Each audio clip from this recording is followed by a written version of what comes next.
నంద్యాల పట్టణంలోని స్థానిక పద్మావతి నగర్లో టాటా లైఫ్ ఇన్సూరెన్స్ ఆధ్వర్యంలో సంకల్ప యాత్ర అవగాహన సదస్సు ప్రజలకు కల్పించాలనే ఉద్దేశంతో లైఫ్ ఇన్సూరెన్స్ అధికారులు సిబ్బంది బైక్ ర్యాలీ ఏర్పాటు చేయడం జరిగింది. ఇందుకు ముఖ్య అతిథిగా మంత్రివర్యులు ఎన్ఎండి ఫారూక్, నంద్యాల జిల్లా ఏఎస్పీ జావలి ఆల్ఫోన్స్ ముఖ్య అతిథులుగా పాల్గొన్నారు. Tata life insurance manager Mahesh ఆధ్వర్యంలో టాటా లైఫ్ ఇన్సూరెన్స్ వ్యవస్థాపకులు రత్నం టాటా చిత్రపటానికి పూలమాలలు వేశారు. అనంతరం సంకల్ప యాత్ర ప్రజలకు అవగాహన ర్యాలీని బైక్ ర్యాలీని ముఖ్య అతిథులుగా ప్రారంభించారు. ఈ సందర్భంగా పలువురు టాటా లైఫ్ ఇన్సూరెన్స్ ముఖ్య ఉద్దేశం సంకల్ప యాత్ర అంటే కుటుంబానికి అండగా ఉంటుంది. ఇన్సూరెన్స్ చేసుకోవడం మీ కుటుంబానికి ఒక భరోసా, ఒక బలం, ఒక నమ్మకం, కుటుంబానికి ప్రొటెక్షన్ గా ఉంటుందని ప్రజలకు అవగాహన కల్పించాలనే ఉద్దేశంతో సంకల్ప యాత్ర బైక్ ర్యాలీ ఏర్పాటు చేయడం జరిగిందని తెలిపారు.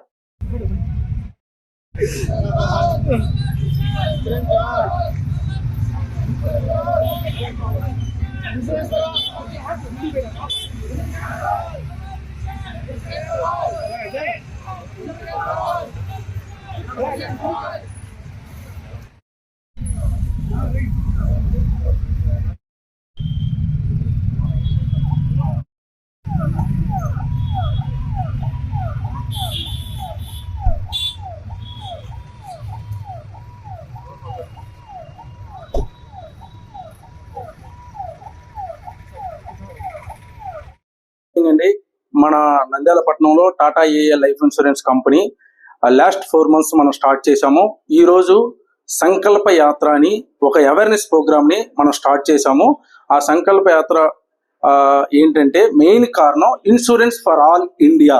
ఇండియాలో ఉన్న ప్రతి కుటుంబానికి ఒక ఇన్సూరెన్స్ అని ఒక ఫ్యామిలీకి మనం ప్రొటెక్ట్ చేయాలి అనే ఒక ఉద్దేశంతో మన నంద్యాల పట్టణంలో అవేర్నెస్ ప్రోగ్రామ్ ని మనం క్రియేట్ చేశాము. ఈ అవేర్నెస్ ప్రోగ్రామ్ కి చీఫ్ గెస్ట్ గా మన హానరబుల్ మినిస్టర్ అయినటువంటి ఫారూక్ ఖాన్ గారు మా ఆఫీస్ ని విజిట్ చేసి మమ్మల్ని అందరినీ బ్లెస్ చేసి సో ఈ అవేర్నెస్ ప్రోగ్రామ్ ని బాగా సక్సెస్ చేసుకోండి అని జెండా ఆవిష్కరణ చేసి మా ర్యాలీని విజయవంతం చేశారు.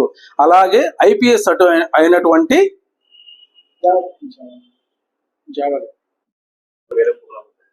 నంద్యాల పట్టణ ప్రజలందరికీ నమస్కారం. ఇప్పుడు మన నంద్యాల బ్రాంచ్ స్టార్ట్ చేసింది. ప్రజలందరూ ఈ విషయాన్ని గమనించవలసిందిగా కోరుతున్నాము. విషయం ఏంటంటే ఇన్సూరెన్స్ అనేది ప్రతి ఒక్క కుటుంబానికి ఒక తోడుగా ఉండాలని రతన్ టాటా గారు ఈ టాటా ఇన్సూరెన్స్ ఏఏని స్థాపించారు. ఈ ఇన్సూరెన్స్ అనేది ఇప్పుడు ప్రతి సమాజంలో మిత్రులారా ఒక నిమిషం ఆలోచించండి. ఇప్పుడు మనం ఉపయోగించే డైలీ కారు, బైకు, షాపులకు ఇన్సూరెన్స్ ఉన్నప్పుడు మనకి ఇన్సూరెన్స్ ఉందా లేదా అని చూడండి. ఈ ఇన్సూరెన్స్ ఉండడం వల్ల మన కుటుంబానికి ఒక ఆర్థిక భరోసా ఉంటదని రతన్ టాటా గారు ఈ ఇన్సూరెన్స్ కంపెనీ తీసుకొచ్చినారు. మీరందరూ ఈ అవకాశాన్ని సద్వినియోగం చేసుకోవాల్సిందిగా కోరుకుంటున్నాను.